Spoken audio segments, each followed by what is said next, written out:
Bonjour tout le monde, cette fois-ci je vais vous parler de Dallas Buyers Club. Je sais, je suis un petit peu à la bourre, mais il est encore à l'affiche dans la plupart des cinémas de France, alors bon, ça va, hein, je suis encore à temps. Je ressors les petites notes, évidemment. Donc, Dallas Buyers Club, un film réalisé par Jean-Marc Vallée, film américain, malgré la sonorité très française du nom du réalisateur, avec Matthew McConaughey,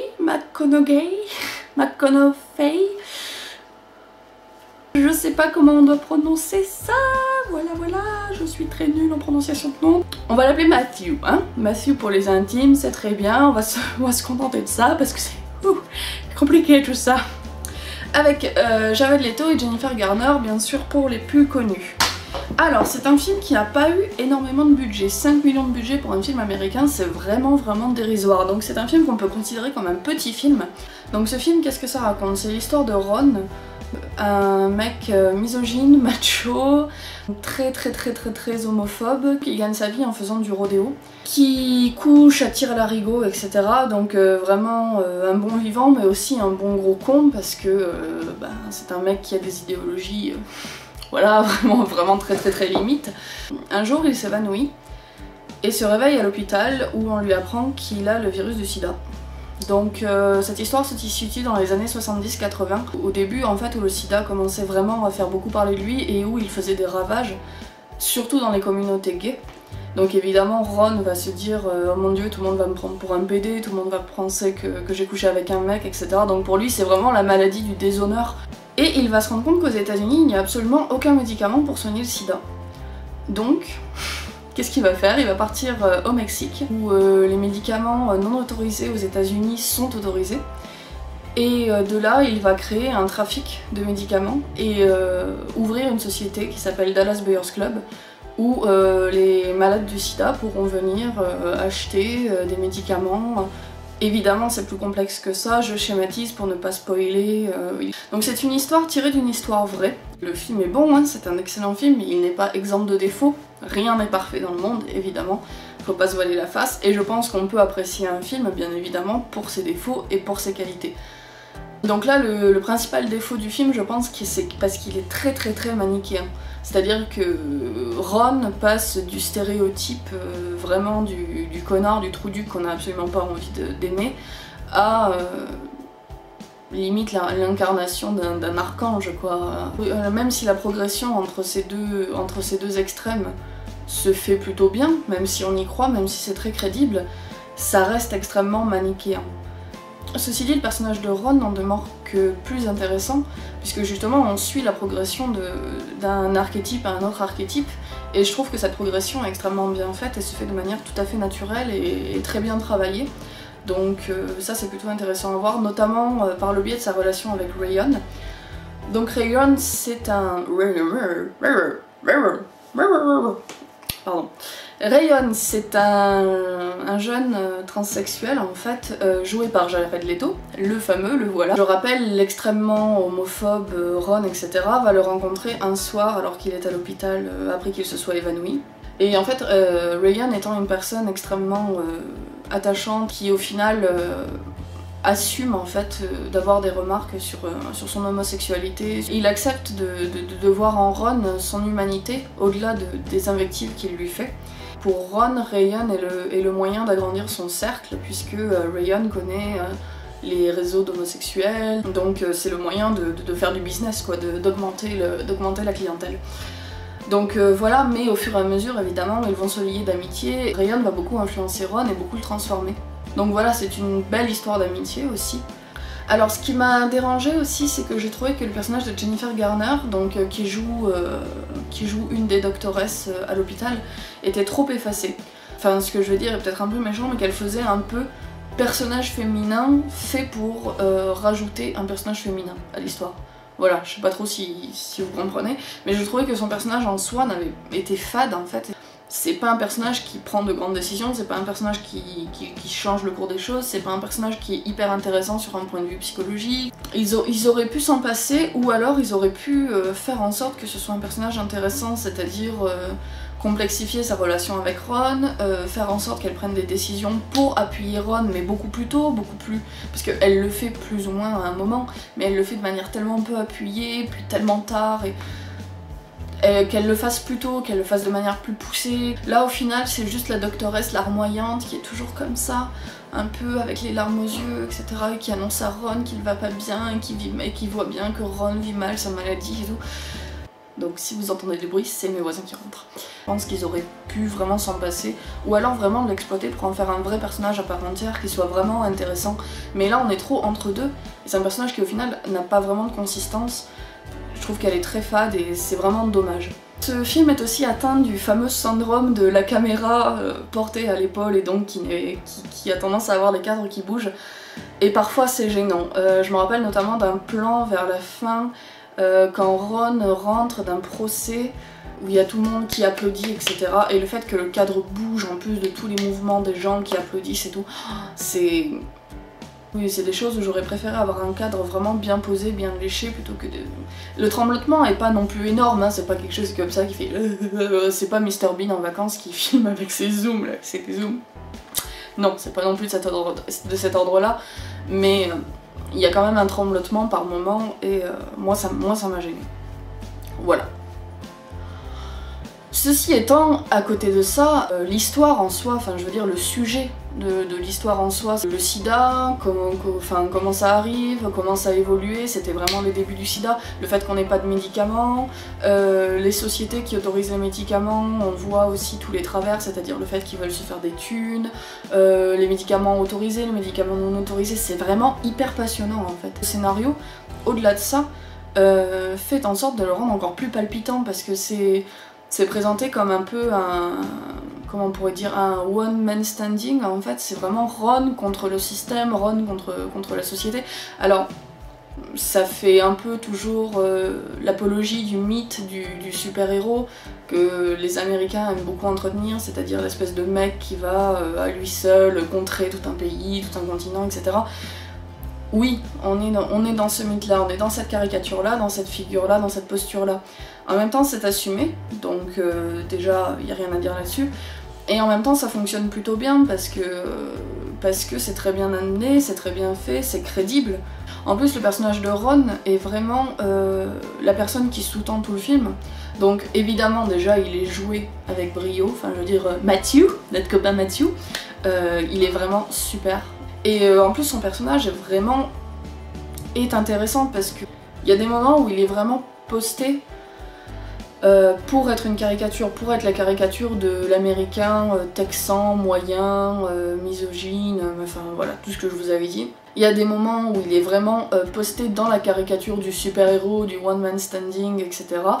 Et il y a des moments où il est présenté en tant qu'être humain, c'est-à-dire être humain qui doute face à la maladie, être humain qui est pas bien, être humain avec des relations compliquées. C'est un personnage qui est quand même profond, c'est pas quelque chose qui est juste en surface, même s'il a un côté caricatural qui peut être parfois un peu gênant.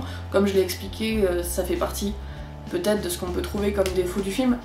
Il y a quand même, au-delà de ça, une profondeur au personnage. Les acteurs, tant que j'y suis, sont tous très bons. Bon, Jennifer Garner, une fois de plus, je pense que ça vient pas de son talent d'actrice, puisque Jennifer Garner n'a rien à prouver, je veux dire, elle a une grande carrière, elle a joué dans énormément de films où elle joue bien, donc je pense que c'est pas un problème qui vient d'elle, c'est un problème qui vient de son personnage. Et sinon, bon, Jared Leto, rien à dire, enfin, il est merveilleux, il n'hésite pas à jouer des rôles de marginaux comme ça, vraiment. Il est à la fois touchant, à la fois grotesque, à la fois drôle, à la fois... Oh, le personnage de Ryan est toujours un petit peu... Je vais faire un jeu de mots à la con, attention. Ryan, c'est un petit rayon de soleil. Wouhou! Ryan est toujours un personnage qui a le sourire, qui est très dynamique, qui est très enjoué. Sa maladie, il en parle pas, il s'en fout, il se travestit, il est à fond, enfin vraiment, il met les mini-jupes, il met les perruques, il se maquille la truelle. C'est un personnage qui est vraiment à fond, très extraverti. Et il y a une scène dans le film où il va voir son père à la banque et où il est habillé en homme. Il est glaçant, il est... touchant, il est pathétique. Rien que d'en parler, franchement, j'ai des frissons. Cette scène-là, elle m'a remuée, franchement. Elle m'a vraiment émue. Et Jared Leto campe le rôle à la perfection, je veux dire. Ça se voit qu'il ne simule pas ses émotions, les moments où il pleure, quoi. Vraiment, c'est un personnage qui m'a hyper émue, je pense que vous le voyez, j'ai déjà un peu les larmes aux yeux rien que d'en parler.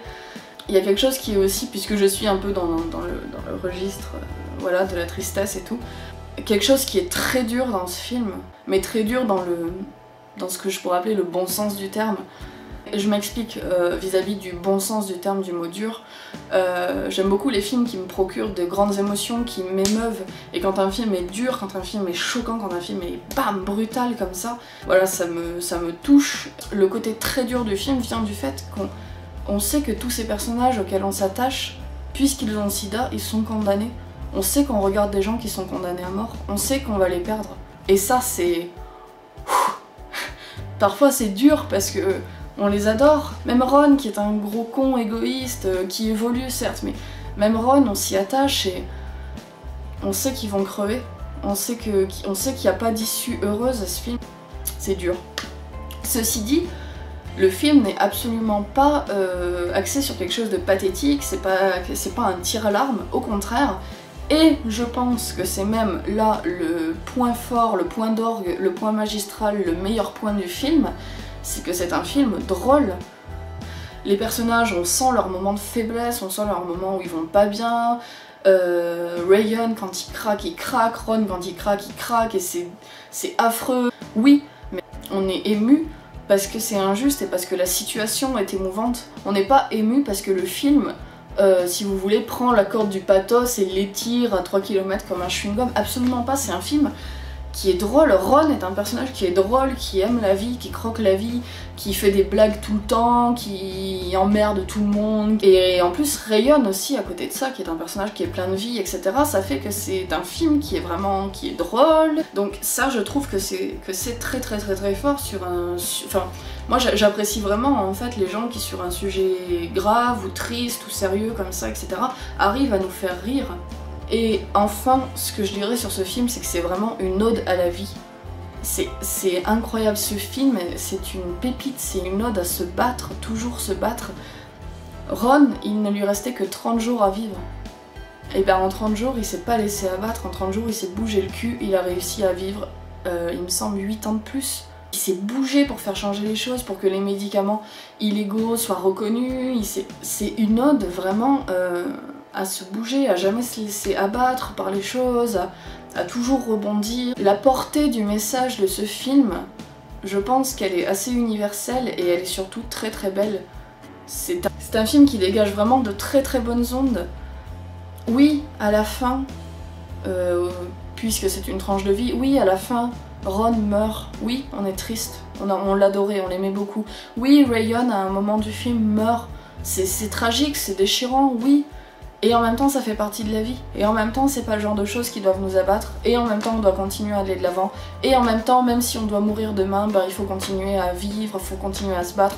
Il faut se dire que la vie est belle, il faut se dire que la vie, elle en vaut le coup, etc. On peut ne pas être d'accord avec la philosophie de ce film, on peut ne pas être d'accord avec ce message-là, etc. Bien évidemment, tout message peut être discuté, bien évidemment. C'est même le but d'avoir... d'un message, et si ça se trouve j'extrapole, si ça se trouve le scénariste ne voulait pas y incorporer ce message, j'en sais rien. Mais en tout cas, ça y est, c'est indéniable et c'est quand même quelque chose de beau. C'est quand même quelque chose de beau.